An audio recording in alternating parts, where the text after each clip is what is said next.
You know those moments in life where you think you're being a decent human being, maybe even a borderline saint, and then the universe just laughs in your face and says, "Hold my beer, watch this."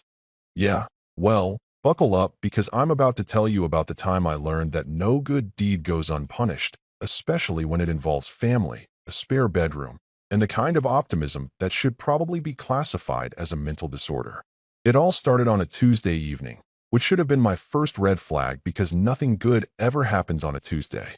Mondays get all the hate, but Tuesdays?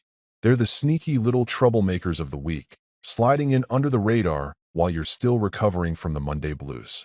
I was sprawled on my couch, feet up, remote in hand, living my best life watching some mindless show about people buying houses they definitely can't afford, when my wife Clara walked in with that look on her face. You know the one I'm talking about, that peculiar expression that's half smile, half. I'm about to ask you something you're not going to like, but I'm going to make it sound reasonable. Married folks will know exactly what I mean. It's the same look that precedes conversations about visiting in-laws, adopting another pet, or in this case, housing displaced relatives. "Hey babe," she started, sitting down next to me with the kind of calculated casualness that immediately put me on edge. "So, I was talking to my mom today, and you know how Brandon's been having a rough time lately?" I nodded slowly, my spidey senses tingling like crazy. Brandon was Clara's younger brother, a guy who somehow managed to turn every job opportunity into a temporary gig and every temporary gig into an unemployment saga. The last I'd heard, he was working at some tech startup that sold artisanal USB cables or something equally ridiculous. "Well," Clara continued, reaching over to grab my hand in that way that's supposed to be comforting but really just means she's locking me in for the conversation. "He lost his job last week, and things are pretty tight for him and Lydia right now. Now, let me tell you about Brandon's employment history real quick because it's important context for understanding the spectacular disaster that was about to unfold. This dude had worked at a gym, fired for accidentally canceling a rival's membership, a coffee shop, let go after his experimental latte art somehow involved drawing inappropriate images in foam, and most recently, that tech company I mentioned. The official story was that he'd been laid off due to company restructuring. But Clara's mom had let it slip during Sunday dinner that there'd been an unfortunate misunderstanding involving the company fridge, someone's clearly labeled Greek yogurt, and Brandon's apparent belief that office supplies were communal property. Apparently, Brandon had been taking this poor guy's yogurt for weeks, and when confronted, he'd launched into some bizarre philosophical debate about shared resources and capitalism. Security had been called. It was a whole thing. "Okay," I said carefully, already sensing where this conversation was heading like a freight train with no brakes. "That's rough. What's he gonna do?" Clara squeezed my hand tighter, and I swear I could hear the trap snapping shut in real time. "Well, that's the thing. He and Lydia are having trouble making rent, and we thought, maybe they could stay with us for a little while, just until Brandon gets back on his feet." She said it so hopefully, with those big eyes that had convinced me to marry her in the first place, and honestly, what was I supposed to say? "No, let your brother become homeless." That would make me the villain in every future family gathering until the end of time. I looked around our house, doing some quick mental calculations. We had a spare bedroom that we'd been using as a combination home office slash storage room slash dumping ground for stuff we didn't know what to do with. It had a bed in there somewhere under the pile of old college textbooks and used exercise equipment and about 17 Amazon boxes I kept meaning to break down. We had a fully stocked fridge because I'd just done a Costco run and was feeling particularly accomplished about my meal prep situation. We had peace and quiet, a functioning household, and a dog named Rufus who had finally stopped chewing on furniture. In my mind, I was thinking maybe 2 weeks, three tops. Brandon would fire off some resumes, land something decent because the job market was supposedly great, and they'd be out before I even noticed they were there. "Sure," I said, and I swear I heard ominous thunder in the distance even though it was a perfectly clear evening. What's the worst that could happen? They can take the spare room, we'll help them out, and they'll be back on their feet in no time. Clara's face lit up like I'd just told her we'd won the lottery, and she threw her arms around me, calling me the best husband ever, the most understanding brother-in-law, basically nominating me for sainthood right there on the couch. I felt pretty good about myself, not gonna lie. Look at me, being all mature and supportive, opening my home to family in need. I was basically the protagonist in one of those heartwarming family movies where everything works out and everyone learns valuable lessons about love and togetherness. Spoiler alert, I was wrong. So spectacularly, hilariously, pull your hair out wrong that if my life were a movie, this would be the moment where the audience yells at the screen, "Don't do it, you idiot." I was about to learn that "just for a while" is the most dangerous phrase in the English language, right up there with "trust me" and "what could go wrong." I was about to discover that having a spare room doesn't mean you're obligated to fill it with chaos, and that a stock fridge is basically an open invitation for freeloaders to treat your home like an all-inclusive resort. But standing there in my living room, hugging my wife, feeling like the hero of my own story, I had absolutely no idea what I'd just signed up for. I thought I was being the bigger person, rising above, doing the right thing. Turns out, being the bigger person just means you're a bigger target. And boy, was I about to get hit. Moving day arrived on a Saturday morning, which should have been my sacred time to sleep in until at least 9, make pancakes, and pretend I had my life together. Instead, I was up at 7 because Brandon had texted me at 6:30 saying they'd be there bright and early with their stuff. When I stumbled downstairs in my ratty pajama pants and a t-shirt that said, "I'm not arguing, I'm just explaining why I'm right," I found them already parked in my driveway with a U-Haul that looked way too big for people who were supposedly just staying a little while.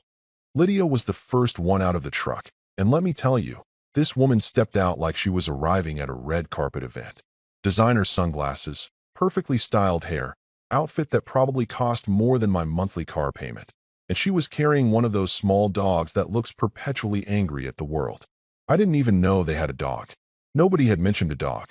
The little furball took one look at me and started yapping like it had personal beef with my existence. "Oh, don't mind Precious," Lydia said, air kissing both my cheeks like we were in some European film. "She's just protective of Mommy." I looked at Clara, who was standing next to me with coffee mugs for our guests, and she just shrugged with this "I didn't know either" expression. Great. Fantastic. We were now a multi-dog household, and one of those dogs was named Precious and had a better wardrobe than I did. Brandon came around from the driver's side, and I noticed he'd grown out this weird little goatee situation that made him look like he was auditioning for a nu metal band from 2002. "Bro," he shouted, way too loud for 7:30 in the morning, pulling me into one of those aggressive bro hugs that's more about demonstrating dominance than actual affection. "Thanks so much for this, man. You're literally saving our lives right now." The first week, I'll admit, wasn't terrible. It was almost pleasant, like the pilot episode of a sitcom where they're establishing all the characters and everyone's quirky but lovable.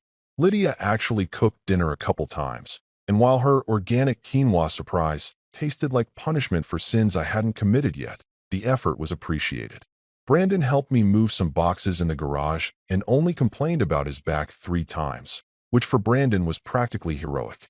They'd join us for movie nights on the couch, and Lydia would make these elaborate charcuterie boards that she'd photograph for 45 minutes before anyone was allowed to touch them.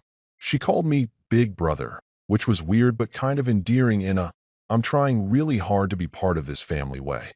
Brandon even made good on his promise to fix the dripping tap in the guest bathroom. Well, he tried to fix it. He spent about 4 hours down there with YouTube tutorials playing on his phone, various wrenches spread across the floor, and a growing pile of random pipe parts that I was pretty sure weren't supposed to come off. When he finally emerged, sweaty and defeated, he announced that the tap just needed to settle, and that the dripping would probably stop on its own eventually. Spoiler alert, it's still dripping. I've started calling it the soundtrack to my regret. But then, right around day 8, things started to shift. Subtle at first, like when you first notice a weird sound in your car, and you try to convince yourself it's nothing. I came home from work on a Wednesday to find that my living room had undergone a transformation. The coffee table, which usually held Clara's design magazines and a tasteful succulent that somehow stayed alive despite my best efforts to kill it, was now buried under Brandon's laptop, a tangle of charging cables, printed resumes, energy drink cans, and, I kid you not, a 3-ring binder labeled Brandon's Career Comeback, The Journey. My couch, my beautiful sectional that I'd spent 3 months researching and comparing prices for, had become his throne. There was an actual butt print permanently indented in the cushion. "Hey man," Brandon said when I walked in, not even looking up from his screen. "Just setting up my job search command center. Gotta be strategic about this, you know? Can't just apply to anything. Gotta curate the right opportunities." I peeked over his shoulder at his laptop screen, expecting to see Indeed or LinkedIn or literally any job site. Nope. FIFA 23. He was in the middle of an online tournament, yelling at someone through his headset about formations and substitutions. "Just taking a quick mental break," he explained, somehow sensing my skepticism without turning around. "You can't job hunt effectively when you're stressed. It's about balance, bro. Balance." Right. Over the next few days, I started noticing that Brandon's quick mental breaks lasted approximately 6 to 8 hours daily, with actual job searching squeezed into maybe 30-minute windows between matches. He'd set up this whole elaborate station with his gaming chair. Yes, he'd brought a gaming chair that he somehow fit in the U-Haul, dual monitors, and a mini fridge that he'd positioned next to the couch for optimal efficiency. My living room had become a teenage gamer's basement, except the teenager was a 31-year-old married man living rent-free in my house. Meanwhile, Lydia had made some interesting discoveries about herself. Apparently, she suffered from a severe allergy to cleaning products, which she announced one evening when Clara gently suggested maybe helping out with dishes. "Oh, I wish I could," Lydia said, placing her hand dramatically over her chest like she was auditioning for a Victorian fainting scene. "But my doctor says I have a sensitivity to chemicals. Dish soap, laundry detergent, all-purpose cleaner, they all trigger my condition." I asked what condition that was exactly, and she said something vague about environmental sensitivities while scrolling through Instagram on her phone. Funny how her allergies didn't prevent her from using my expensive hair products in the shower or spraying her perfume that could probably be classified as a chemical weapon. The bathroom situation deserves its own paragraph.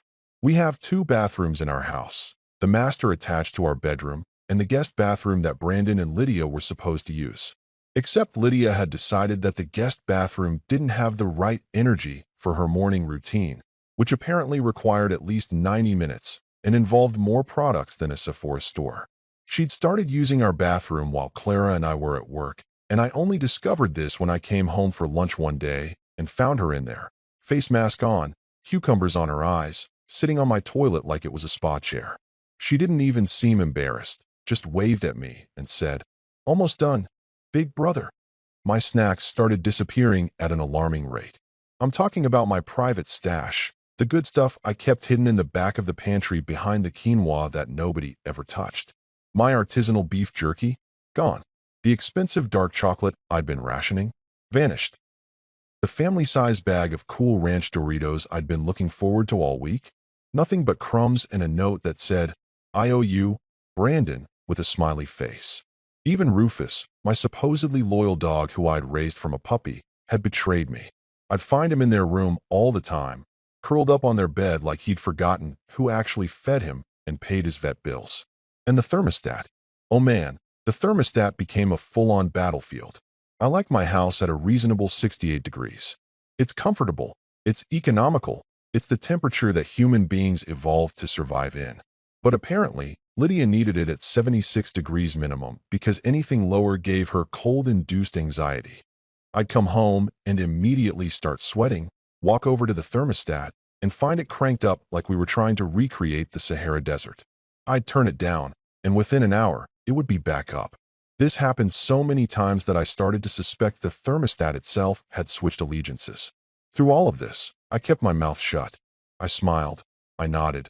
I told myself that I was being the supportive brother-in-law, the understanding host, the bigger person. When Clara would ask how things were going, I'd say fine through gritted teeth. When my buddy Mike came over and asked why my living room looked like a GameStop had exploded, I made excuses about Brandon needing space to focus. I was determined to be patient, to be kind, to not be that guy who complains about helping family. But somewhere deep inside, in that part of your brain that keeps track of grievances and starts mental lists of passive-aggressive comments, I was beginning to realize that just for a while was looking more and more like indefinitely. And my patience, which I thought was pretty substantial, was starting to wear thinner than Brandon's job search efforts.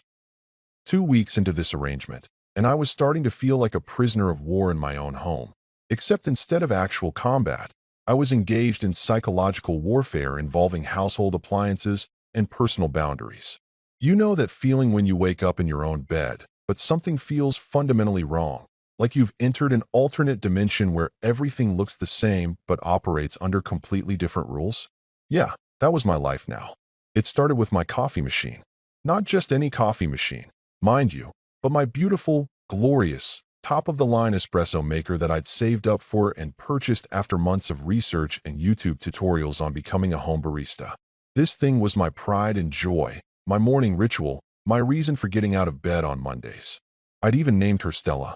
Don't judge me. Everyone has their thing, and Stella was mine. So you can imagine my absolute horror when I stumbled into the kitchen one morning, bleary-eyed and desperate for caffeine, only to find an empty space where Stella used to live. I stood there for a solid 30 seconds, convinced I was still asleep and having some kind of anxiety nightmare. But nope, I was fully awake, and my coffee machine had genuinely vanished. I checked the counter, the pantry, even the dishwasher like maybe I'd had some kind of fugue state, and put it away in a completely illogical place. Nothing. I was about to file a missing appliance report when Lydia breezed into the kitchen wearing one of those matching athleisure sets that cost more than my first car.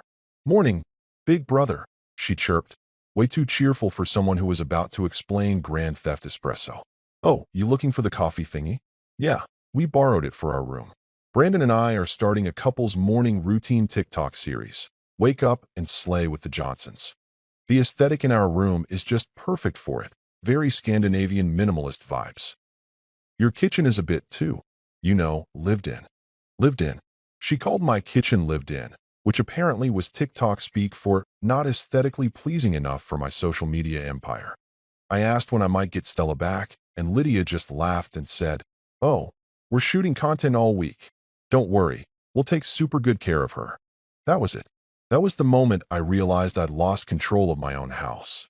My coffee machine was now a prop in someone else's content creation dreams, and I was supposed to just smile and use the backup Mr. Coffee that I'd kept from my college days, which made coffee that tasted like regret and broken dreams. I texted my buddy Mike about it, and he just sent back 3 crying laughing emojis, and bro, you got played. Thanks, Mike. Real supportive. The snack situation had escalated from annoying to genuinely concerning.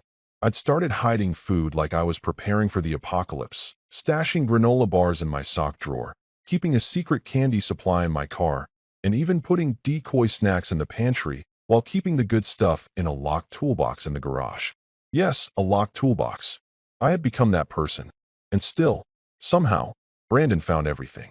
I swear this dude had some kind of snack-seeking superpower, like a bloodhound, but for Cheez-Its and trail mix. I'd find empty wrappers in the weirdest places, between couch cushions, in the bathroom trash, once even in the garage behind the lawnmower. It was like living with a very large, very entitled raccoon. One particularly low moment came when I discovered he'd eaten my emergency stash of Girl Scout cookies that I'd been rationing since March. Thin Mints, the good ones, the ones you can only get once a year. I'd been saving them for a special occasion, or at least a really bad day, and this joker had demolished all 3 sleeves in one sitting. When I confronted him about it, he looked at me with genuine confusion and said, "Bro, they were in the freezer. I thought they were communal." Communal. Like we were living in some kind of socialist collective where private property didn't exist and everything belonged to everyone. I told him that unless he'd been contributing to the grocery budget, which he hadn't, nothing in this house was communal except maybe the air. And even that was negotiable. Rufus, my allegedly loyal dog, had completely switched teams. I'd find him in Brandon and Lydia's room constantly, sprawled on their bed like he paid rent there.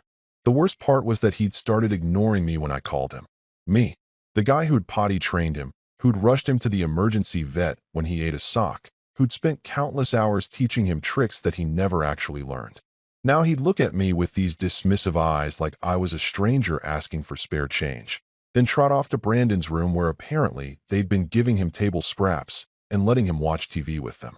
I'd been replaced in my own dog's affections by a guy who couldn't hold down a job and thought FIFA counted as networking. Speaking of Brandon's networking, I'd started to notice a pattern in his daily routine. Every morning around 10, after he'd finally rolled out of bed and claimed my spot on the couch, he'd open his laptop with this serious, determined expression like he was about to hack into the Pentagon. He'd crack his knuckles, take a deep breath, and then spend the next 4 hours scrolling through Twitter and Reddit, occasionally posting memes about unemployment with captions like, "The struggle is real face with steam from nose," and "Job market got me like Skulda." That was his networking. That was his hustle. He'd even added digital content creator to his LinkedIn profile, which as far as I could tell meant he shared other people's memes and commented "same bro" on posts about hating Mondays. I tried talking to Clara about it one evening after work. We were in our bedroom, the only place I felt like I could speak freely without being overheard, and I laid out my concerns as diplomatically as possible. "Babe," I said, choosing my words carefully like I was defusing a bomb. "I'm starting to feel like a guest in my own home. My stuff keeps disappearing, my space keeps getting invaded, and I'm pretty sure Brandon hasn't actually applied to a real job yet." Clara looked up from her phone, where she'd been scrolling through her own feed, and gave me this look. The look that wives give husbands when they think they're being dramatic. "You're exaggerating," she said, patting my hand like I was a child complaining about vegetables. "They're family. They're going through a rough time. Brandon is trying. He's just adjusting to unemployment. It's hard for him." I wanted to ask what exactly was hard about playing video games and eating my snacks all day, but I bit my tongue. Instead, I brought up the coffee machine situation, the thermostat wars, the fact that I'd found Lydia wearing my favorite vintage concert t-shirt yesterday while doing yoga in the living room. Clara just laughed it off, said I was being territorial, that sharing was part of hosting family. The thermostat thing had become an actual war of attrition. I'd installed an app on my phone that controlled it remotely, thinking I was being clever. I'd be at work, see it jump to 77 degrees, and immediately adjust it back down to 68. Within minutes, it would be back up. We'd go back and forth like this all day, this silent battle of wills conducted through smart home technology. I half expected to come home one day and find Lydia had just ripped the thermostat off the wall and replaced it with one I couldn't access. The electric bill for that month was going to be absolutely criminal, and I knew exactly who wouldn't be contributing to paying it. The final straw of the week came on Friday evening. I'd had a particularly brutal day at work. My boss had given me feedback that was basically, "You're doing great, but here's 17 things to improve." I'd spilled coffee on my shirt during a presentation, and I'd sat in traffic for an hour because of some accident on the interstate. All I wanted was to come home, change into comfortable clothes, and decompress. Instead, I walked into my house to find Lydia lounging on my couch, wearing my college hoodie, the one from my alma mater that I'd had for 15 years, watching some reality show about people getting plastic surgery and screaming at each other. She had her feet up on my coffee table, toenails freshly painted, Precious the demon dog curled up in her lap. "Hey, big brother," she said, not even glancing away from the TV. "Hope you don't mind. I borrowed your hoodie. Mine are all in the wash, and this one looked so comfy." Meanwhile, Brandon was in my recliner, the one I'd specifically bought for my back problems, controller in hand, yelling at someone on his headset about their defensive strategy. My house had been completely colonized, and I was just standing there in the doorway like a visitor who'd shown up to the wrong address. That night, lying in bed while Clara slept peacefully next to me, I stared at the ceiling and tried to calculate how much longer I could maintain my sanity. 2 weeks had felt like 2 months. Just for a while was starting to look like a life sentence. And somewhere in the distance, I could hear Brandon's gaming session still going strong at midnight, mixed with the sound of my coffee machine gurgling away in their room, probably making espresso for their stupid TikTok video. I tried to be patient. I tried to be the supportive brother-in-law. But patience, I was learning, had a limit, and mine was running out faster than the snacks in my pantry. Monday morning started like any other terrible Monday, except somehow worse because I'd spent the entire weekend watching Brandon and Lydia treat my house like their personal resort. I'd gotten up extra early, determined to reclaim some semblance of control over my life by getting to work before the chaos could fully unfold. I made my sad Mr. Coffee brew. Because Stella was still being held hostage for content creation, grabbed my laptop bag, and headed toward my home office to print out some reports I needed for a morning meeting. That's when I discovered that someone had declared war on my last remaining sanctuary. I opened the door to my office and literally froze mid-step, coffee mug halfway to my lips. brain trying to process what my eyes were seeing. You know that feeling when you walk into a room and something is so fundamentally wrong that your mind goes into denial mode? Like maybe you're hallucinating or you've accidentally entered a parallel universe. That was me, standing in the doorway of what used to be my organized, functional workspace, now transformed into something that looked like a yoga studio had a baby with a feng shui Pinterest board. Everything, and I mean everything, was different. My desk, which I'd positioned specifically by the window for natural light and a view of the backyard, had been moved to the opposite wall. My ergonomic office chair, the one I'd spent $300 on after my chiropractor said I was destroying my spine with poor posture, was gone. In its place sat a giant purple beanbag chair that looked like it belonged in a teenager's basement. My carefully organized filing system, color-coded labels, alphabetized folders, the whole 9 yards, had vanished. The shelves where I kept my reference books and work binders were now decorated with crystals, burning sage that made the whole room smell like someone was trying to summon a spirit, and a small Buddha statue that I was pretty sure was judging me. What the hell? I said out loud to absolutely no one, walking further into the room like I was investigating a crime scene. My diplomas, which had been hanging on the wall in nice frames, were now stacked in a corner behind the door. In their place were motivational posters with phrases like "manifest your destiny" and "good vibes only" in that annoying cursive font that screams, "I bought this at Target." My laptop dock was missing. My wireless keyboard, nowhere to be found. Even my favorite pen, the nice one I'd gotten as a work anniversary gift, had disappeared into whatever organizational black hole had consumed the rest of my stuff. I stood there for a solid minute, trying to decide if I was more angry or impressed by the sheer audacity. Then I heard footsteps behind me, and Lydia appeared in the doorway wearing a silk robe and holding a green smoothie, looking pleased with herself like she'd just renovated a condemned building instead of destroying my workspace. "Oh good, you found it," she exclaimed, beaming at me like she expected a thank you. I did a complete energy cleanse of this space over the weekend. The vibes in here were so stagnant, big brother. All that paperwork and those harsh fluorescent desk lamps. It was blocking the natural flow of abundance. Now doesn't it feel so much more open and welcoming? She gestured around the room like she was hosting an HGTV show. I moved everything that was creating negative energy into the garage.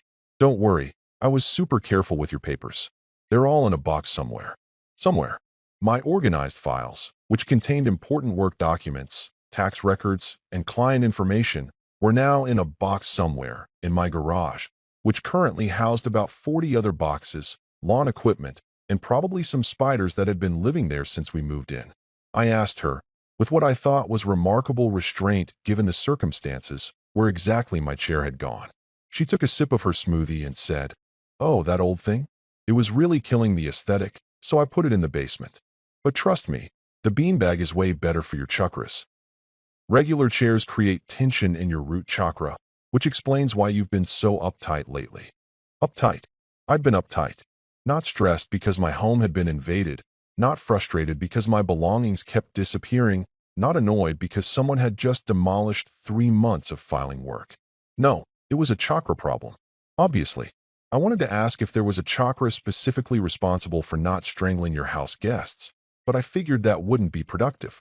Instead, I asked, trying to keep my voice level, if maybe she could have asked before completely rearranging my workspace. You know, like a normal person who respects boundaries and other people's property.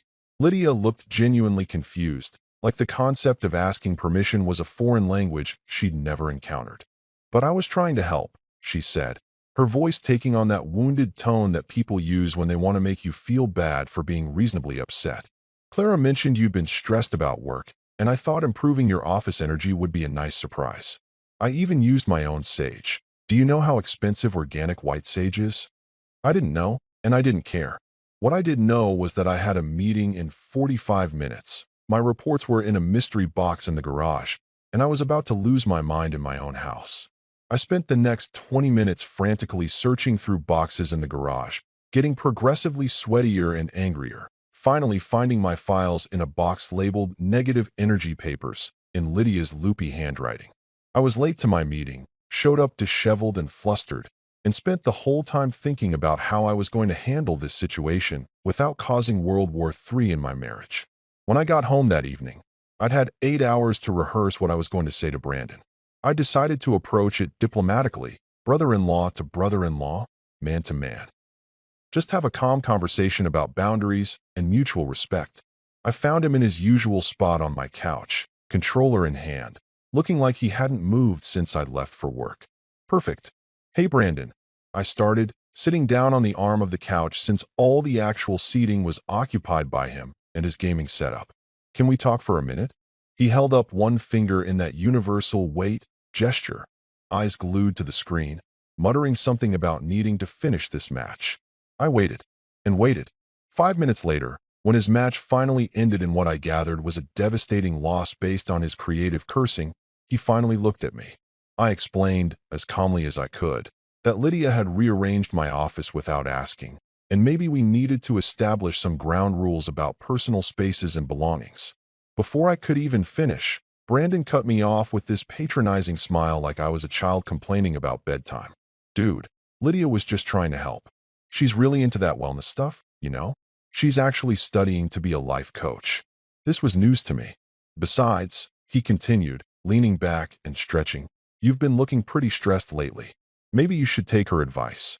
Then, and this is the part that really got me, he started giving me financial advice. Brandon, the guy who hadn't paid for groceries once, who'd been unemployed for almost a month, who'd eaten approximately $400 worth of my food and hadn't contributed a single cent to any household expense. This guy looked me dead in the eye and said, you know, bro, you'd probably save a lot of money if you canceled your gym membership. I noticed you're still going like 3 times a week. That's probably what, 50, 60 bucks a month? That's almost $700 a year you're just throwing away. You could work out at home for free. I stared at him, waiting for the punchline, for the moment where he'd laugh and say he was kidding. But no, he was serious. Dead serious. He even pulled out his phone and started showing me some budget app he'd downloaded, gesturing at charts and graphs about my theoretical finances like he was some kind of financial guru instead of a grown man playing video games in someone else's living room. I've been doing a lot of research on personal finance lately, he said, scrolling through articles he'd apparently bookmarked. It's all about cutting unnecessary expenses and maximizing value. Like, do you really need premium cable? Or that expensive coffee machine? The coffee machine that was currently in his room. The one he and Lydia were using daily for their TikTok empire.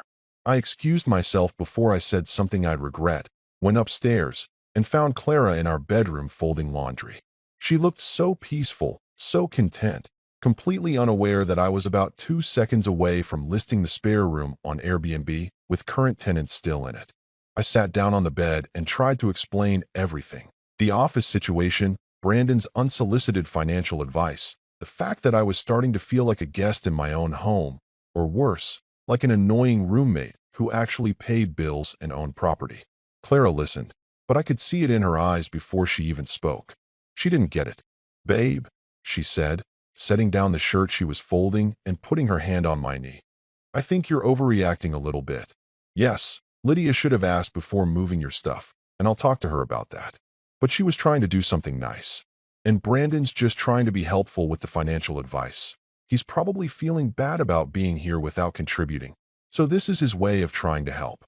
I pointed out that actual help would be getting a job, or at least applying to jobs, or maybe not eating everything in the pantry like a very large locust. Clara laughed, actually laughed, and said, you're being dramatic. They're family. They're going through a rough patch. We have the space. We have the resources. Why wouldn't we help? I wanted to list about 17 reasons why, starting with because my coffee machine has been kidnapped and ending with because I found Brandon using my expensive shaving cream yesterday. But I could see this conversation wasn't going anywhere productive. Just give it a little more time, Clara said, going back to her laundry. They'll get back on their feet soon, and everything will go back to normal. You're just stressed from work. Maybe you should try that beanbag chair. It might actually help. That night, lying in bed, I realized something important. Nobody else saw the problem because nobody else was dealing with it the way I was. To Clara, this was family helping family. To Brandon and Lydia, this was just how things worked when you stayed with relatives. But to me, this was my home being slowly colonized, my space being invaded, my patience being tested in ways I didn't know were possible. And the worst part was that I was supposed to just smile and take it, because apparently setting boundaries with family made you the bad guy. I fell asleep that night to the sound of Brandon's gaming session and the smell of Lydia's sage burning somewhere in the house, wondering how much longer I could keep pretending everything was fine. 3.5 weeks into this living arrangement that was supposed to last just a little while, I developed some interesting coping mechanisms. I started leaving for work earlier just to avoid morning interactions. I'd begun eating lunch in my car like some kind of suburban hermit. I even joined a book club at the local library on Thursday nights, not because I particularly wanted to discuss literary themes with strangers, but because it gave me a legitimate excuse to be out of my own house. My buddy Mike had started calling me the lodger because apparently I'd become a guest in my own home. Haha, very funny, Mike.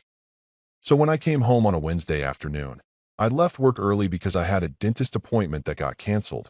I definitely wasn't expecting to find Lydia sitting at my dining room table with a folder, a notepad, and an expression that can only be described as, "We need to have a serious talk about your life choices."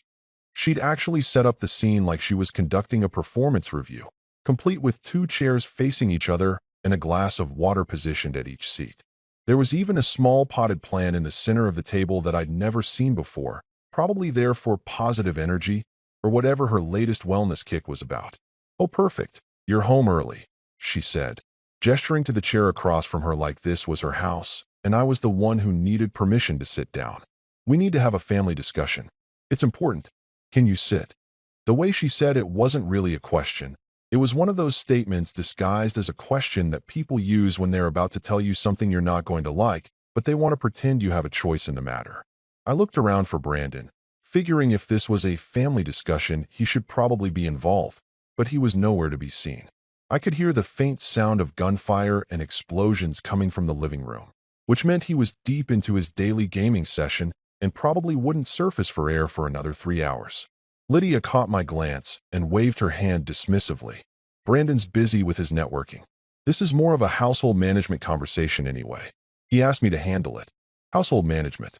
Those 2 words should have been my warning sign, my red flag, my signal to turn around and walk right back out the door.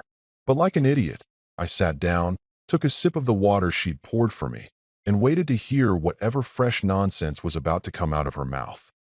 I was thinking maybe she wanted to talk about chore schedules or grocery shopping, or perhaps, in a moment of self-awareness, apologize for the office incident.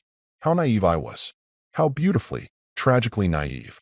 Lydia folded her hands on the table in front of her, took a deep breath like she was about to deliver news about a terminal diagnosis, and gave me this look that was trying to be sympathetic but came off more condescending.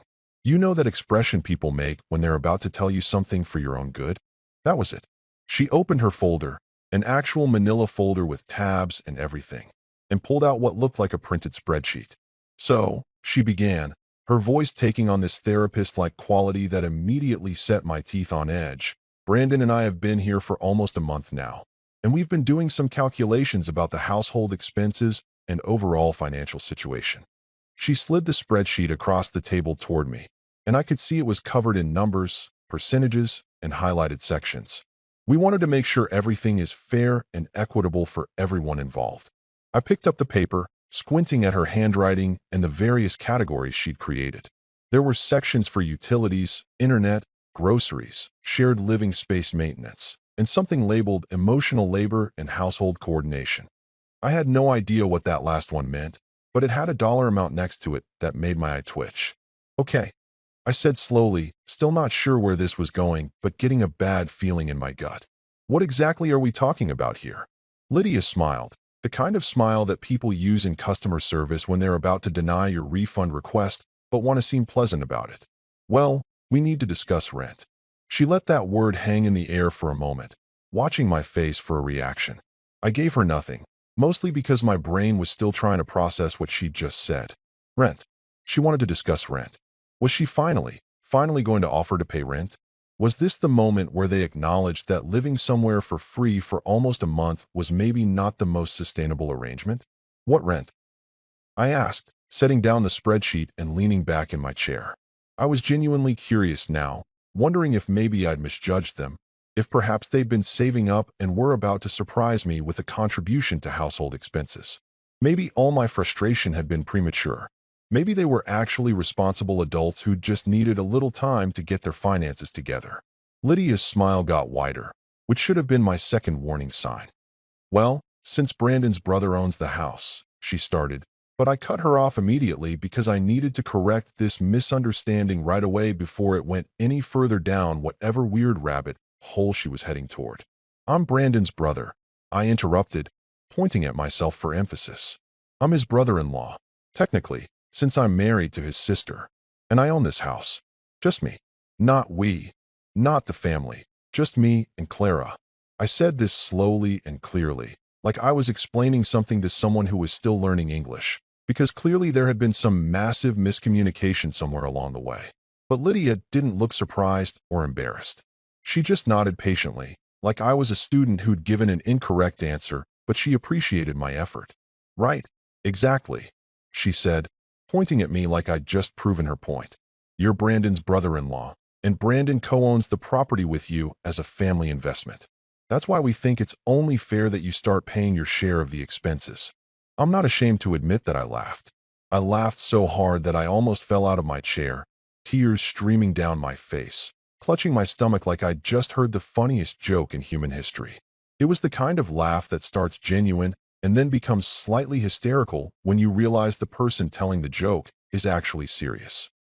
Lydia sat there watching me with this confused expression, clearly not understanding what was so funny, which somehow made it even funnier. Oh man, I gasped, wiping my eyes and trying to catch my breath. That's a good one. Brandon co-owns the house. That's hilarious. Did he tell you that? Because wow, that's creative. I'll give him points for creativity. But as I looked at Lydia's face, watching her expression shift from confused to defensive, I realized with growing horror that she wasn't joking. She actually believed this. She genuinely, truly believed that Brandon owned half of my house. This isn't funny, Lydia said, her voice getting colder. Brandon told me when we first got married that he'd invested in this property with you. He said it was a family thing, that you'd both put money in and both owned it. He showed me papers and everything. Papers? What papers?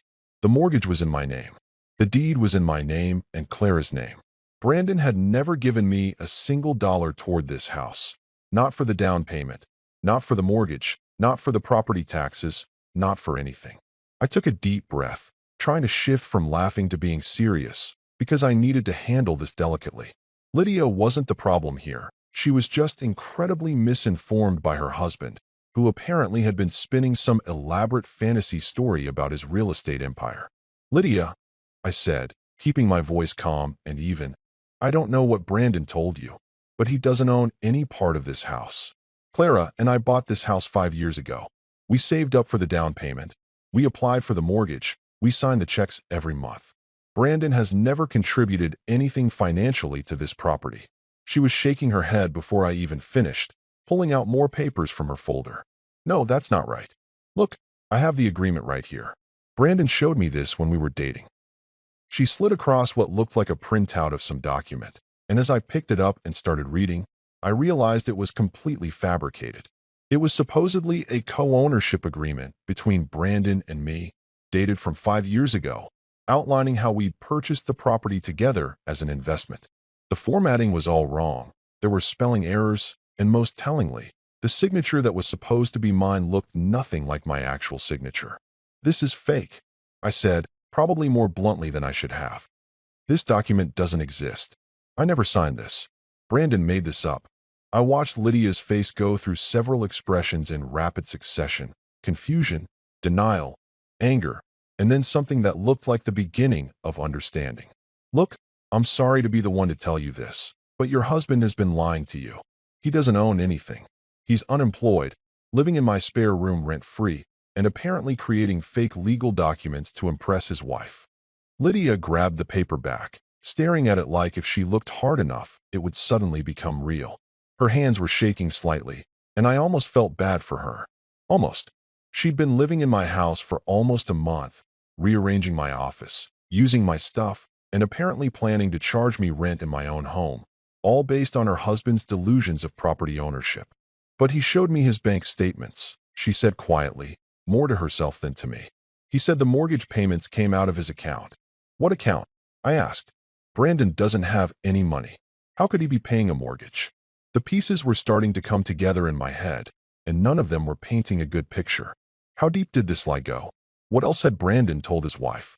Did she think he was secretly wealthy? Did she think they were just temporarily down on their luck before returning to their mansion? Lydia stood up abruptly, the chair scraping loudly against the floor. She gathered up all her papers, shoving them back into the folder with shaking hands. I need some air, she muttered, her face pale. I need to think about this. I need to. She didn't finish the sentence, just turned and walked quickly toward the spare room, leaving me sitting alone at the dining room table with her elaborate rent spreadsheet and a whole new appreciation for just how complicated this situation had become. I sat there for a long time, listening to muffled voices coming from the spare room. Lydia's rising in pitch, Brandon's trying to explain something, and wondered how we'd gotten here.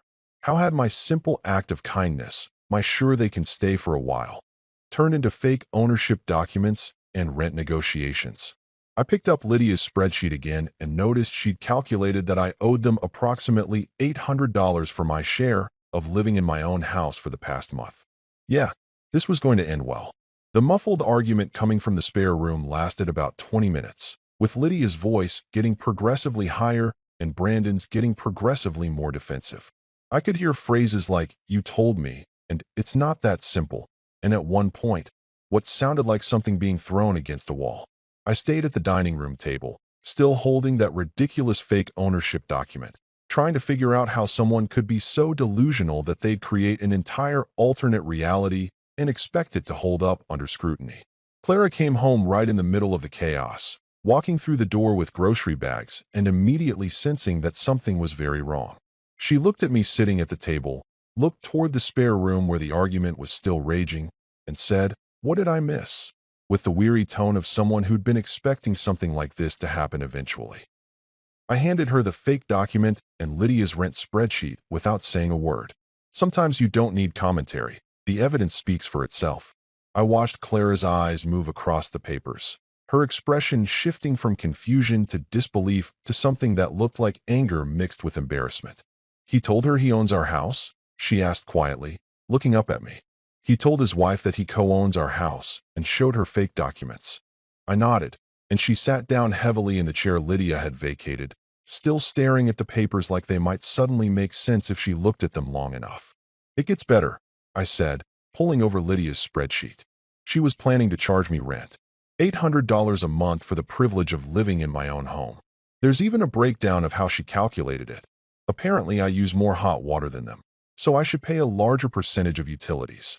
Clara actually laughed at that, a short, sharp sound that was more shock than humor. "My brother," she said slowly, "created fake legal documents, convinced his wife he's a property investor, and then his wife tried to charge my husband rent in our own house. Did I get all that right?" Before I could answer, the spare room door flew open and Lydia emerged dragging a suitcase behind her, her face blotchy and makeup smeared from crying. She looked at both of us sitting there, seemed like she was about to say something, then just shook her head and continued toward the front door. Brandon came rushing out behind her, still in his gaming headset which he'd apparently forgotten he was wearing, looking panicked in a way I'd never seen before. "Lydia, babe, wait," he called out, doing this awkward shuffle run to catch up with her. "Let me explain. It's not what you think. I can explain everything." Lydia whirled around, and I'm not exaggerating when I say I'd never seen someone look so angry while simultaneously looking so hurt. "Explain what, Brandon?" she shouted, loud enough that I was pretty sure our neighbors could hear. "Explain how you've been lying to me for 2 years. Explain how you made me look like an idiot trying to charge your brother-in-law rent in his own house. Explain how every single thing you've told me about your financial situation has been complete bullshit." Clara and I just sat there, frozen, watching this soap opera unfold in our entryway. It was like a car crash, horrible but impossible to look away from. Brandon was doing this thing where he kept reaching for Lydia, but not quite touching her, his hands hovering in the air uselessly. "I was going to tell you," he said, which has to be in the top 5 worst possible responses to "you've been lying to me." Things got complicated, and I didn't know how to. Complicated. Lydia cut him off, her voice rising even higher. What's complicated about the truth, Brandon? Were you ever going to tell me that you don't actually own property? That you're not actually a successful investor? That we're not temporarily between places, but actually homeless and living off your sister's charity? She started counting on her fingers, tears streaming down her face. The condo in Miami that you said we'd visit doesn't exist. The rental properties generating passive income don't exist. The family investment portfolio doesn't exist. What else, Brandon? What else have you been lying about? Brandon's face had gone completely white, and he kept glancing at me and Clara like we might jump in and help him out. Fat chance, buddy. This was his mess, and honestly, I was kind of enjoying watching it implode. Was that petty of me? Absolutely. Did I care? Not even a little bit. This dude had been living in my house rent-free, eating my food, using my stuff, giving me unsolicited financial advice, and apparently telling his wife that I was the freeloader in this scenario. He could handle his own relationship drama. The bank statements, Lydia continued, pulling out her phone and scrolling frantically. You showed me bank statements with mortgage payments going out. Where did those come from? Did you fake those too? Brandon looked down at his feet, which was answer enough. Oh my God, Lydia breathed, and I could see the full weight of everything hitting her at once. Everything. You faked everything. The investment statements, the property documents, the bank records, all of it was fake. Clara finally spoke up, her voice gentle but firm. Lydia, I'm so sorry you're finding out like this. But you should know that Brandon has never owned any property. He's never invested in anything with us. He lost his job a month ago, and we offered to let you both stay here temporarily while he got back on his feet. That's it. That's the whole story. Lydia nodded slowly, processing this information, then turned back to Brandon with this look that could have melted steel. I asked you specifically before we got married, she said, her voice now eerily calm, which somehow seemed worse than the yelling. I asked you if you were financially stable. You showed me papers, statements, proof of assets. You convinced my parents you were a good provider. My dad gave us money for our investment opportunities that you said you were managing. Where did that money go, Brandon? Oh man, this was getting deeper by the second. Brandon had apparently run some kind of long con on his wife and her family, complete with forged documents and fake financial statements. This wasn't just a little white lie that had gotten out of hand. This was full-scale fraud. It was for us, Brandon stammered, finally finding his voice. I was going to turn it around, make real investments. I just needed time to. Lydia held up her hand, stopping him mid-sentence. Don't. Just don't. I can't even look at you right now. She grabbed her second suitcase that she'd apparently dragged into the hallway and headed for the door again. Brandon tried to follow, but she turned around with such force that he actually took a step back. I'm going to my sister's place in Portland, Lydia said, her voice shaking but determined. Don't call me. Don't text me. Don't contact me at all until I figure out if our marriage is even real or if that was fake too. She looked over at me and Clara, and some of the anger drained from her face, replaced by embarrassment. I'm sorry, she said quietly. I'm so sorry for everything. The office, the rent thing, all of it. I genuinely thought. Her voice cracked, and she took a breath. I genuinely thought I was helping to manage our family property. I feel like such an idiot. You're not an idiot, Clara said, standing up and walking over to her. You were lied to. That's not your fault. Lydia gave her a watery smile, then looked at me.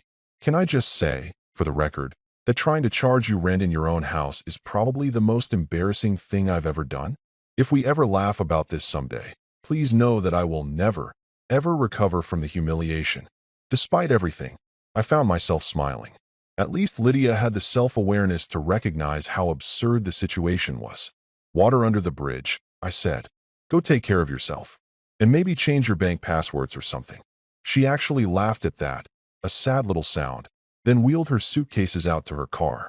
We watched through the window as she loaded them into her trunk, got in, and drove away without looking back. Brandon stood in the doorway staring after her, still wearing his gaming headset like the world's saddest streamer. The silence that followed was deafening, broken only by the sound of Precious the demon dog yapping from somewhere in the spare room.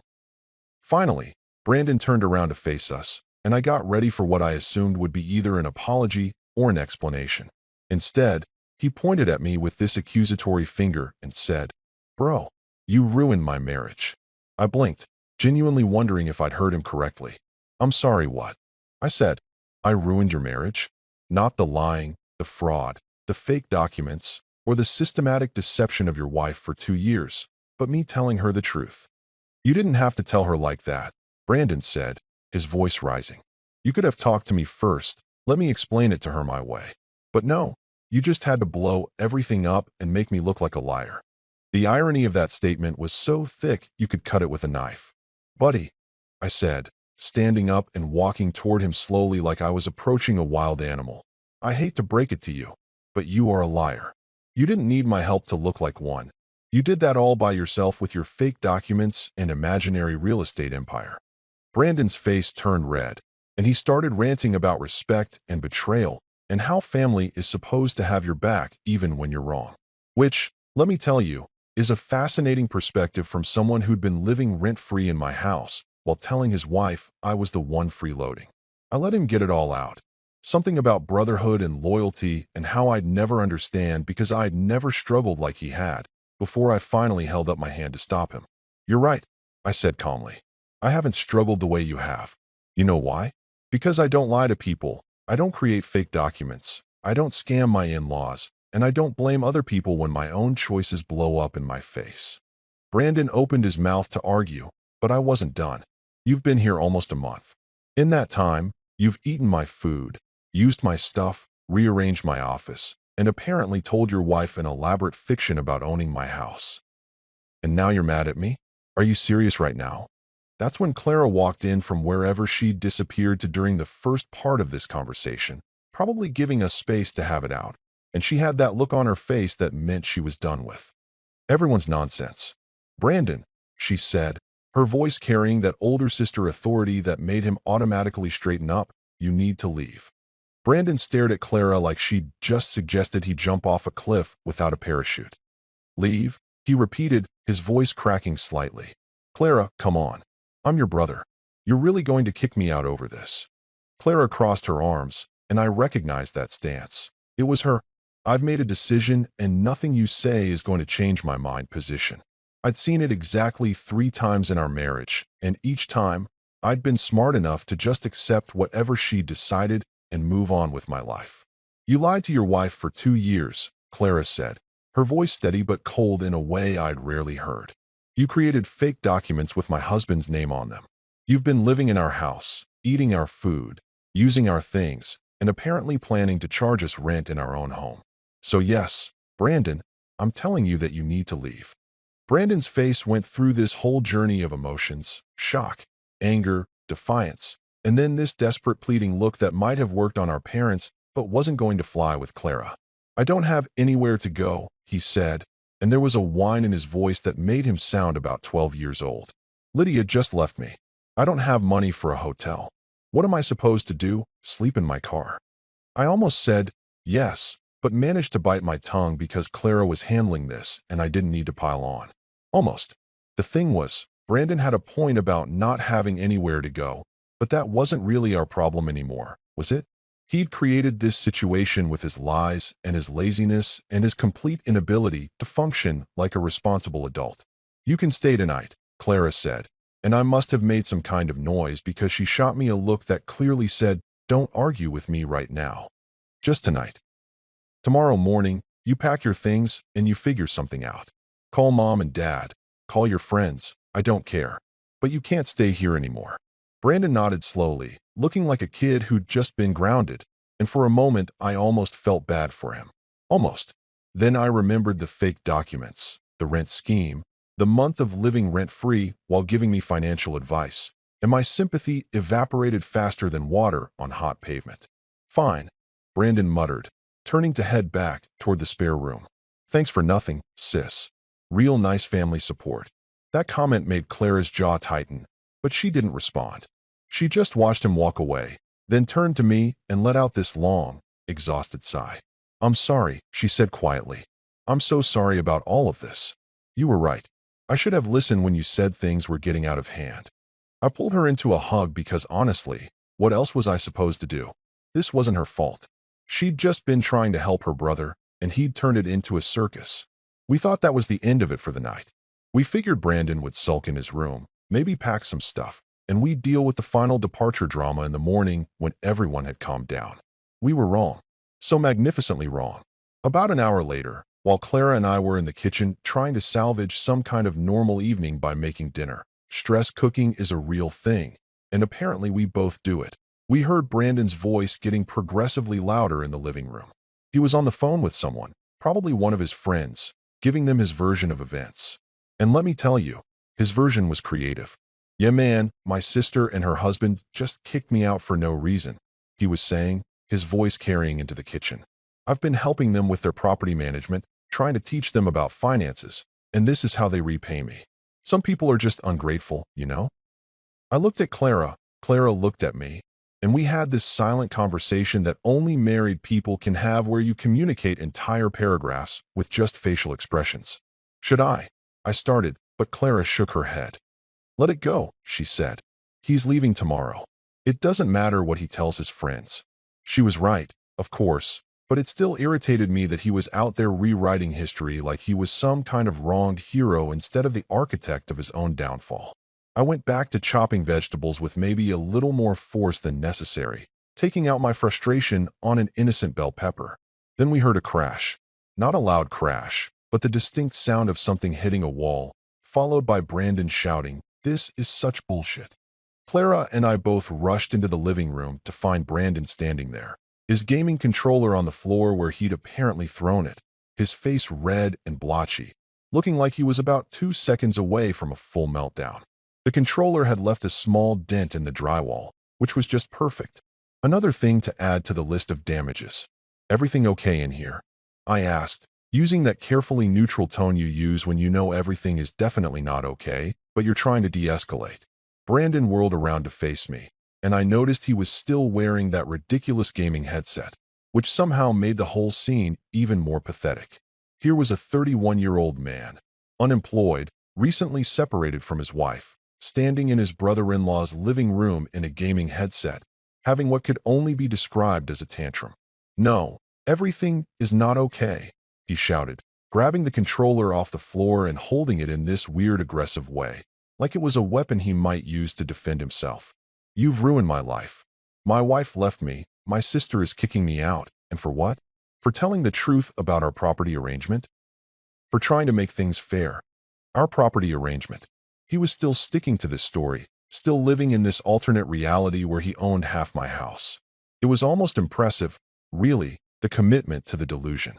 "Brandon," I said, trying to remain calm even though I wanted to grab that controller and throw it out the window. "There is no, our property arrangement. This is my house. Mine and Clara's. You don't own any part of it. You never did. And you didn't tell the truth. You've been lying to your wife for 2 years about being a property investor." I took a step toward him, and he actually raised the controller higher, like he was preparing for battle. "If you don't stop yelling and put down the controller, I'm going to start charging you late fees for every day you've existed in my kitchen without paying rent." That probably wasn't the most helpful thing to say, but I was done being diplomatic. I was done being understanding. This dude had pushed every boundary, taken advantage of every kindness, and was now trying to play the victim like he was the injured party in all this. Brandon's face got even redder, if that was possible, and he started pacing back and forth, still clutching that controller, muttering to himself about respect and family and how nobody understood him. Clara stepped in, trying to mediate. "Brandon, let's all just calm down but he cut her off, spinning to face her with this wild look in his eyes. "Calm down? You want me to calm down? My marriage is over. I don't have a job. I don't have anywhere to live, and you're telling me to calm down?" He turned back to me, pointing the controller at me like it was a sword. "This is all your fault. If you'd just backed me up with Lydia, if you'd just gone along with it, everything would have been fine. Gone along with it." He wanted me to lie to his wife, to support his fraud, to help him maintain this elaborate fiction he'd created. The audacity was actually breathtaking. "You want me to commit fraud?" I asked incredulously. "That's your solution?" I should have just nodded along while you tried to charge me rent in my own house. Brandon opened his mouth to respond, but I wasn't finished. "And let's be clear about something. Your marriage isn't over because of me. It's over because you're a liar. You lied to your wife about your finances, your assets, your entire life situation. That's on you, buddy. Not me. You don't understand what it's like.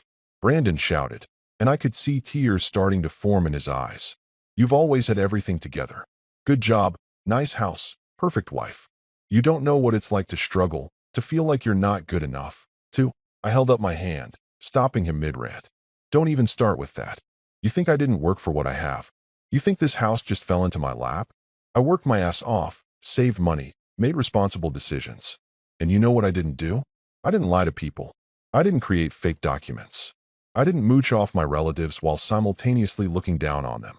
Brandon's face crumpled, and for a second I thought he might actually cry. Instead, he screamed, "You're heartless," at the top of his lungs, loud enough that I was certain the neighbors were getting quite the show. The words echoed in the living room, and I just stood there, looking at this man-child who thought that everyone else was the problem, that the world was just being unfair to him, that he had no responsibility for the disaster his life had become. "No," I said quietly, my voice steady and calm in contrast to his screaming. "I'm not heartless. I'm just a landlord who's been unpaid since day one. And you know what? I'm tired of it. I'm tired of you eating my food, using my stuff, disrupting my life, and then having the audacity to act like I'm the bad guy here." I walked over and picked up the controller from where he dropped it again during his rant. "You threw this at my wall. It left a mark. You're going to fix that before you leave tomorrow." Brandon just stared at me, mouth opening and closing like a fish out of water, clearly trying to think of something to say that would make him sound like the victim here.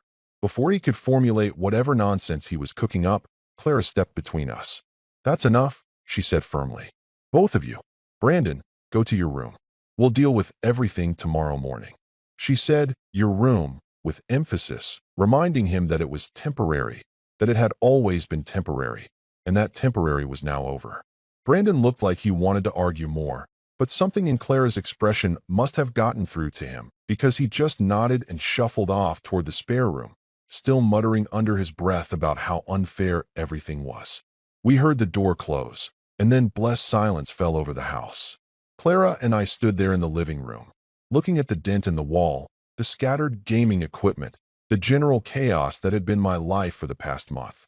"Well," I said finally, "that was lively." Clara started laughing, that slightly hysterical laughter that comes after intense stress when your brain doesn't know how else to process what just happened. I joined in, and we stood there giggling like idiots in our war zone of a living room. "Tomorrow morning," Clara said between laughs, "he's gone. I promise. No matter what sob story he tells, no matter what excuses he makes, he's out of here." I pulled her close, kissing the top of her head. "I'm holding you to that. We never did finish making dinner that night. We ordered pizza, ate it in our bedroom with the door locked like we were hiding from a monster, and tried to pretend that the next morning's departure was going to be smooth and drama-free. Spoiler alert, it wasn't. I woke up the next morning with this weird feeling in my chest that I eventually identified as hope mixed with dread. Hope that Brandon would actually leave without additional drama, and dread because I knew better than to expect things to go smoothly when Brandon was involved.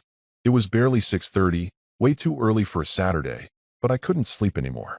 I kept imagining all the ways the morning could go wrong, like my brain was playing out disaster scenarios on a loop. Brandon refusing to leave. Brandon guilt-tripping Clara. Brandon setting something on fire. Okay, that last one was probably unlikely, but at this point, nothing would surprise me. I found Clara already up, sitting at the kitchen table with her coffee, staring at the wall with this 1,000-yard stare that I'd only seen a few times in our marriage. "Couldn't sleep either?" I asked, pouring myself a cup from the pot she'd made. She shook her head.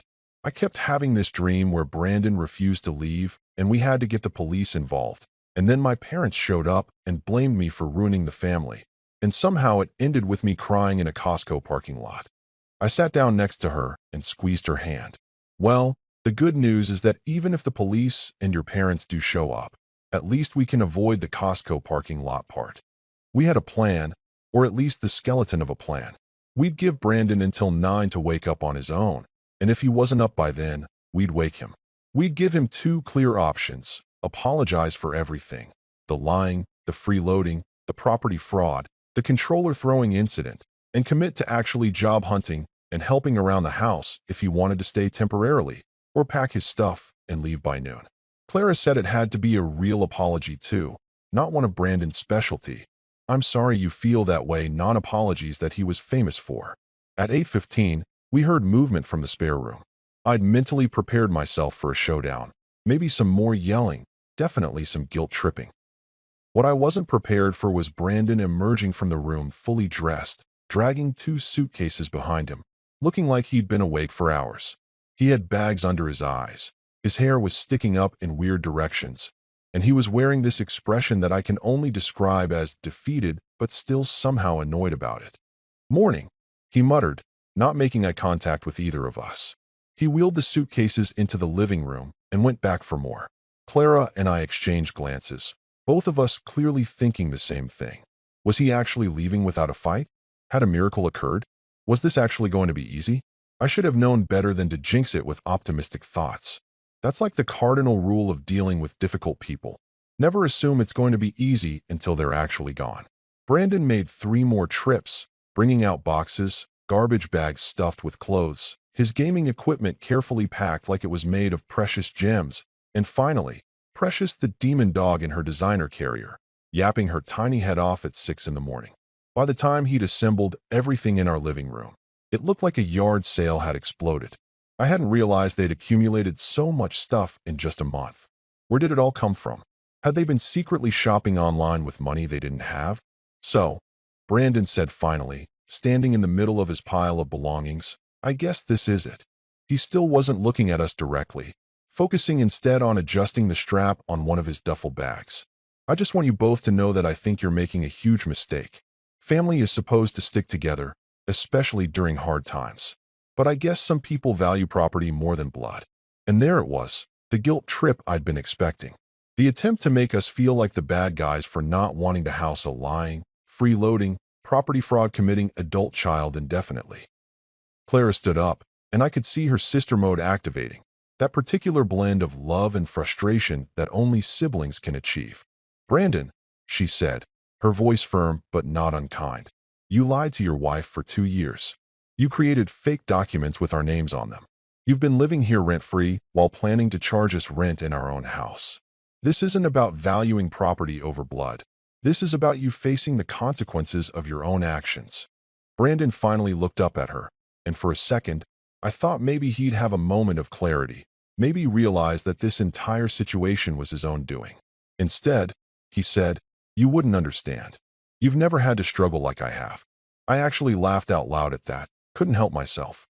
"Dude," I said, standing up and walking over to where he was surrounded by his worldly possessions. "Clara and I both worked full-time while going to college. We lived in a studio apartment the size of this living room for 3 years while we saved for a down payment on this house. We ate ramen and generic cereal. We drove cars that barely ran. Don't talk to us about struggle when your version of struggling is playing FIFA for 8 hours a day in someone else's house." Brandon's jaw clenched, and I could see him trying to formulate some kind of comeback, some way to spin this so he was still the victim. Before he could, there was a knock at the door. We all froze, looking at each other like we'd been caught doing something illegal. Who the hell was knocking on our door at 8:30 on a Saturday morning? I walked over and opened it to find a woman I'd never seen before, probably in her late 50s, wearing a tracksuit and holding a casserole dish. "Hi," she said brightly, pushing past me into the house like she'd been invited. "I'm Sandra from 2 doors down. I heard there was some excitement here last night. The walls are thin, you know, and I wanted to make sure everything was okay. I brought a breakfast casserole." She looked around the living room, taking in Brandon, the mountain of luggage, Clara's exhausted face, and seemed to immediately understand the situation. "Oh, moving day? How exciting. Where are you off to, young man?" Brandon looked like he wanted the floor to swallow him whole. I'm, I'm still figuring that out," he mumbled. Sandra's smile got even wider, which I didn't think was possible. "Oh, you're one of those. My nephew was like that too. Just figuring things out for about 6 years. He lived with me and my husband until Carl finally had enough and changed the locks one day while he was out." She said this cheerfully, like it was a fond memory. "Best thing we ever did. He got a job within a week. Funny how that works." I decided I liked Sandra. She set the casserole down on the coffee table and turned to Clara. "You're being very generous, dear. but don't let him guilt you. Family is important, but so is not enabling grown men to act like teenagers. She patted Brandon on the shoulder in this condescending way that made him wince. You'll be fine, sweetie. Everyone grows up eventually. Some just take longer than others. With that, she gave us all a little wave and let herself out, leaving behind the casserole and an incredibly awkward silence. Well, I said finally, that was something. Brandon had gone from looking defeated to looking absolutely mortified, which honestly made my morning. Nothing says rock bottom quite like being lectured by a stranger about your life choices while standing in a pile of your own stuff at 8:30 in the morning. He started loading things into his car without another word, making multiple trips back and forth while Clara and I watched from the doorway, making sure he actually took everything. The process took about 45 minutes, during which Brandon didn't say a single word to either of us. He loaded his car with an efficiency I'd never seen from him before, probably motivated by sheer embarrassment and the desire to get out of there as quickly as possible. When he came back for his final load, the gaming setup, naturally, I couldn't resist offering to help. Not because I was feeling generous, but because I wanted to make absolutely sure he took it all with him. We carried his dual monitors out to the car in silence, packed them carefully in the back seat, and then stood there in the driveway in that awkward way people do when they know they should say something but don't know what. Brandon finally broke the silence. I guess this is goodbye then, he said, still not quite meeting my eyes. Yeah, I replied, because what else was I supposed to say? Have a nice life? Good luck with the whole pathological lying thing? Hope you figure your shit out eventually? Brandon opened his mouth like he might apologize or explain or justify, but then seemed to think better of it and just closed it again. He walked around to the driver's side, paused with his hand on the door handle, and looked back at me. For a second, I thought maybe he'd finally have that moment of realization, that breakthrough where he acknowledged his role in this disaster. Instead, he muttered, "You know, some people would have been more supportive. Some people understand what family means." And that's when my last shred of patience evaporated. I'd been trying to be civil, to let him leave with some dignity intact, to be the bigger person one last time. But that comment, that little parting shot trying to make me feel guilty for not enabling his dysfunction, was too much. I walked over to his car, smiled my sweetest, most sarcastic smile, and said, "Hey Brandon, before you go, don't forget your dignity. It's under the couch next to your empty snack wrappers." His face went red, and he looked like he wanted to say something back, but what could he say? We both knew I was right. He got in his car, slammed the door harder than necessary, and peeled out of the driveway with more speed than was probably safe for a residential neighborhood. I stood there watching him go, feeling this weird mix of relief and exhaustion and satisfaction. He was gone. Actually gone. The nightmare was over. Clara came out and stood next to me, and we both watched Brandon's car disappear around the corner. "Did you really tell him his dignity was under the couch?" she asked, and I could hear the smile in her voice. "I really did," I confirmed. "Too much." She shook her head. "No, I think it was exactly the right amount. Come on, let's go eat Sandra's mysterious casserole and reclaim our house." We walked back inside, and I swear the house already felt lighter, like a curse had been lifted. The first thing I did after Brandon's car disappeared around the corner was walk through every room of my house like I was touring a property I was thinking about buying. I opened doors, looked in closets, checked under beds, partly to make sure he hadn't left anything behind that would give him an excuse to come back, and partly just to reclaim my space. It felt like performing some kind of cleansing ritual, except instead of burning sage like Lydia would have done, I was just breathing in the sweet smell of freedom and checking for forgotten gaming equipment. The spare room was actually in better shape than I'd expected, probably because Lydia had done most of the packing before her dramatic exit. The bed was unmade. There were a few charging cables left behind, and someone had left half a protein shake on the nightstand that had started to separate in truly disgusting ways. But overall, it wasn't the disaster zone I'd feared. Clara and I spent the afternoon doing a deep clean, washing sheets, vacuuming, opening windows to air out the lingering smell of Brandon's Axe body spray and Lydia's essential oils. It was therapeutic, honestly, like we were erasing the last month and starting fresh. That first week after Brandon left was genuinely blissful. I can't even fully describe how good it felt to wake up on Sunday morning, walk into my kitchen, and find my coffee machine, Stella, returned from her TikTok captivity, sitting in her rightful place on the counter. I made myself a perfect cappuccino, walked into the living room, and sat in my own spot on the couch without having to navigate around gaming equipment or ask permission to watch what I wanted. No FIFA matches, no reality TV, no Precious the Demon dog yapping at shadows. Just peaceful, glorious silence. I could use my own bathroom without worrying about walking in on someone's 90-minute spa routine. I could open the pantry and find my snacks exactly where I'd left them, uneaten and unmolested. The thermostat stayed at 68 degrees, like God intended. Rufus, my turncoat dog, seemed confused for the first few days, wandering around looking for his new best friends, but eventually remembered that I was the one who actually fed him and paid for his veterinary care. He started sleeping in our room again, which felt like a small victory. I even reclaimed my office, though that took a bit more work. I had to move all the furniture back, reorganize my filing system from the negative energy papers box, and remove about 17 crystals and motivational posters. I found my ergonomic chair in the basement exactly where Lydia said it would be, covered in dust, but otherwise unharmed. The beanbag chair got donated to Goodwill, where I hoped it would bring someone else joy or at least better chakra alignment. By the end of the week, my office looked like my office again, and I'd never been so happy to sit at a desk and do boring work tasks. But while my house had returned to peaceful normalcy, Brandon apparently hadn't gotten the memo about accepting consequences and moving on with his life. The phone call started on day 2. Clara's phone would ring. She'd look at the screen, sigh deeply, and either answer or send it to voicemail, depending on her mood and energy levels. When she did answer, I could hear Brandon's voice through the phone even from across the room, loud, aggrieved, and convinced that the entire world was conspiring against him. "He wants to come over and talk," Clara said after one particularly long call on Tuesday evening. We were sitting on the couch watching some cooking show, enjoying the simple pleasure of controlling our own TV, when Brandon had called for the 3rd time that day.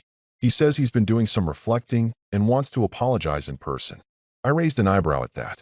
Reflecting was Brandon speak for sitting around feeling sorry for myself and deciding it's everyone else's fault.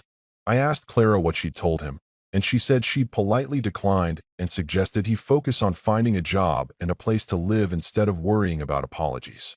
The calls kept coming though, each one with a slightly different angle. Sometimes Brandon was apologetic, claiming he understood why we'd been upset and promising he'd learned his lesson. Other times he was defensive, insisting that we'd overreacted and that families were supposed to forgive each other. And sometimes, these were my favorite calls, he was just bewildered, genuinely confused about why his life had fallen apart and seeming to have no concept of his own role in the disaster. On Wednesday night, after Brandon's 4th call of the day, I was making dinner while Clara sat at the kitchen island looking exhausted from playing therapist to her brother. "He says you destroyed his life," she said, somewhere between frustrated and amused. "He keeps saying that if you just supported him with Lydia, everything would have worked out fine." I looked up from the vegetables I was chopping, considering my response carefully. "Tell him," I said slowly, "to file a rent refund request with his imaginary landlord." There was a beat of silence, and then Clara absolutely lost it. She laughed so hard she started crying.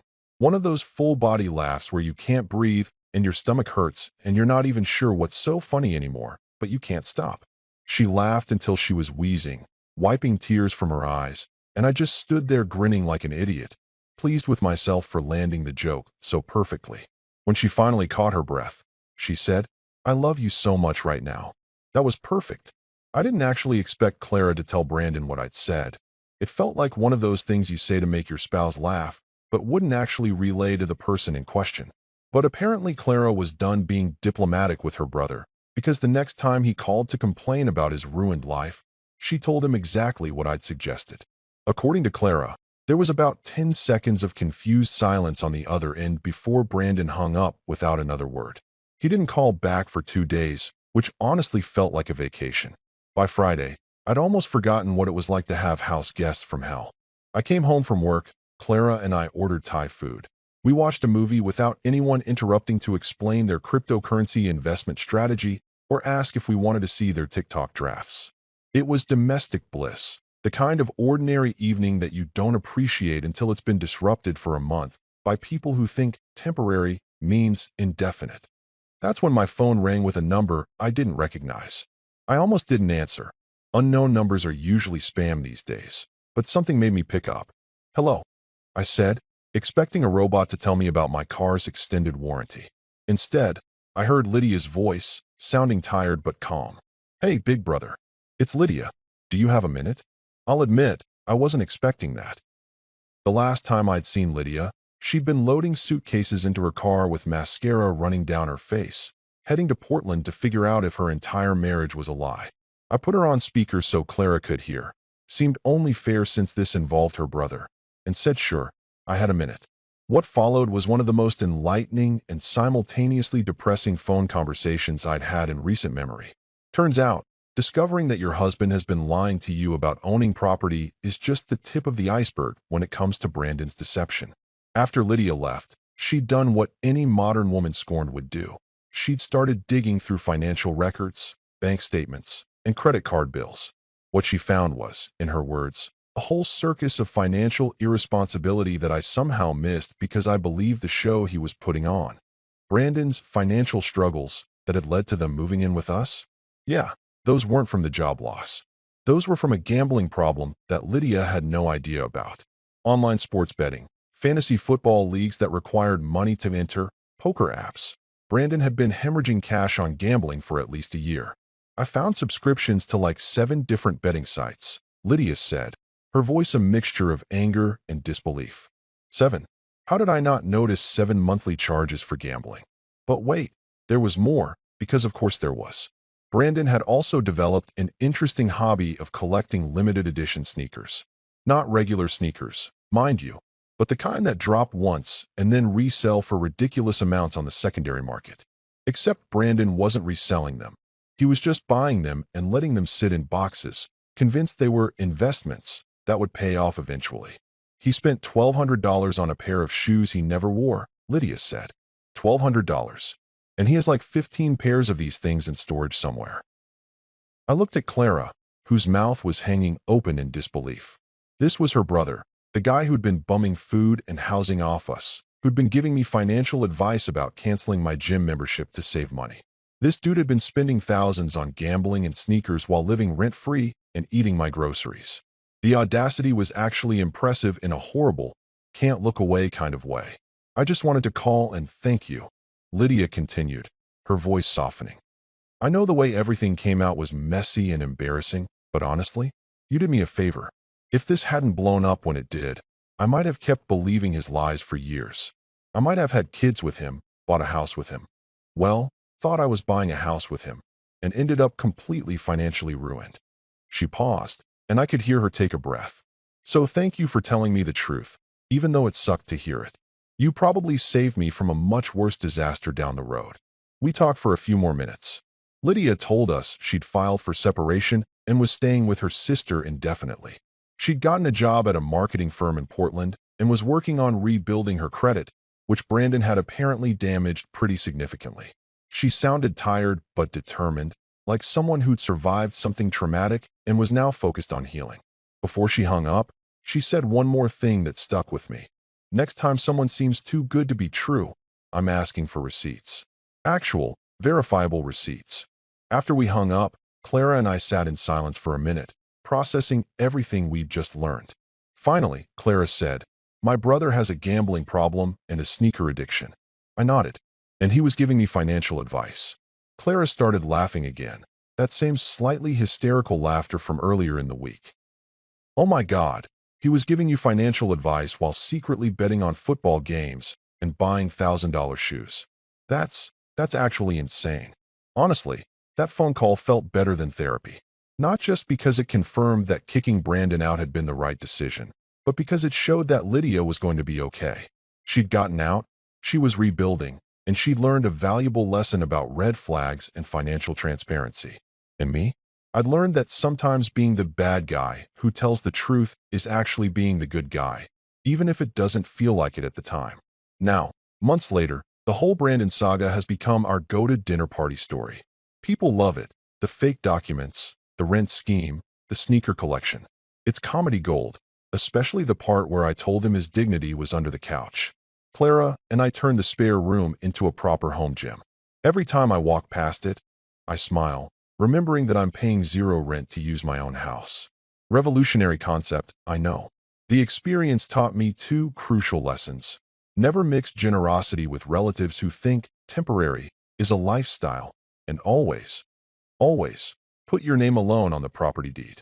Also, maybe the Wi-Fi password, though that's more about principle than practicality. Brandon eventually found a job and an apartment, according to Clara's mom. We're cordial at family gatherings, though he avoids eye contact and I avoid mentioning real estate. It works. Now, when someone tells me I'm too kind, I just laugh and say, nah, I'm just a man with a mortgage and trauma. Clara always adds, and trust issues about yogurt. Fair enough.